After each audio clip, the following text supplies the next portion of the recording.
My name is Karole, and I have had 3 implants done by Dr. Johnson. Unfortunately, I tend to internalize stress, and when that happens, there's a lot of pressure on the teeth because your jaws are very strong. And I cracked 3 teeth, not all at the same time, but I cracked 3 of them. And one of them actually fell apart when I had soup. So, a little soup and out comes the tooth. And so I came to see Dr. Johnson to help me with that.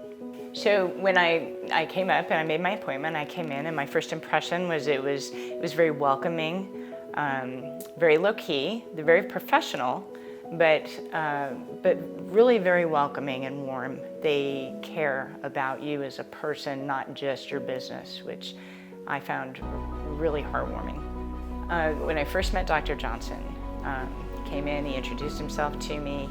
He gave me a little bit of his background. He asked me to give me a little bit, for me to give him some of my background so he understood where I was coming from. And I had told him that I had previously had 1 implant, so I was kind of, I was familiar with the techniques, but actually since the time that I had had one and this one, it changed a little bit. And so he walked me through the process so I would understand and asked me if I had any questions. I was very, very comfortable before I went in to get the procedure done.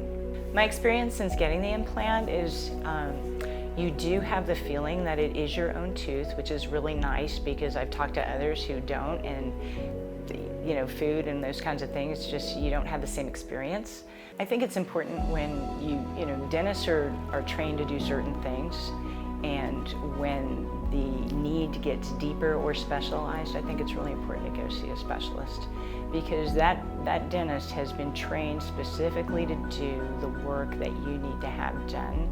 He's had specialized training, he's had in-depth training, and what I found with Dr. Johnson is he likes to stay up on all the state-of-the-art processes and all the new techniques that they're doing, and he goes to school. So, anything that you're going to have done is going to be what's most cutting edge.